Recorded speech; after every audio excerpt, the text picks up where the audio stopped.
அங்கு பதினாறு விரஜான கில்லாடி படம் தயாரிப்பதாக நடிகர் சிவாஜி பேரன் துஷ்யந்த் பெற்ற கடனுக்காக பற்றியுடன் சேர்ந்து 9 கோடி ரூபாய் பணத்தை திருப்பி தர வேண்டும் என்று பட நிறுவனத்தின் சார்பில் சென்னை உயர்நீதிமன்ற வழக்கு தொடரப்பட்டிருந்தது. இந்த வழக்கில் தான் சிவாஜிக்கு சொந்தமான வீடு ஜப்தி செய்யப்பட்டது.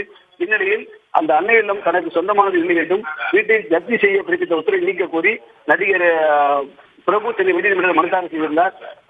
அதே போன்று இந்த வீடு தனது சகோதரர் ராம்குமாருக்கு எந்த விதமான பங்கும் இல்லை, எந்த தொடர்பும் இல்லை என்றும் அவர் மனுவில் குறிப்பிட்டிருந்தார். இதற்கிடையே இந்த வழக்கு வீட்டு விசாரணைக்கு வந்த பொழுது ராம்குமார் தரப்பில் இது தொடர்பாக பிரமாண பத்திரம் தாக்கல் செய்ய வேண்டும், இந்த வீட்டுக்கு தனக்கு எந்த பங்கு இல்லை, உரிமை இல்லை என்று பிரமாண பத்திரம் தாக்கல் செய்ய வேண்டும் என்று நீதிமன்றம் உத்தரவிட்டிருந்தது. அதைத் தொடர்ந்து இந்த வழக்கு இன்று மீண்டும் நீதிபதி அப்துல் குத்தூஸ் முன்பு விசாரணைக்கு வந்தது. அப்போது நடிகர் பிரபுவின் சகோதரர் ராம்குமார் தரப்பில் ஒரு பிரமாண பத்திரம் தாக்கல் செய்யப்பட்டது.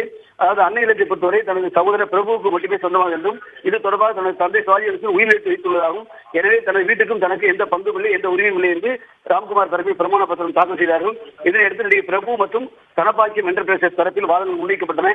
இந்த வாதங்கள் இன்று முடிவடையவில்லை. தொடர்ந்து இந்த வழக்கின் விசாரணை ஏப்ரல் 15 தள்ளி வைக்கப்பட்டுள்ளது. அன்றைய தினம் இந்த வழக்கின் விசாரணை தொடர்ந்து நடைபெறும். ஆனந்தி.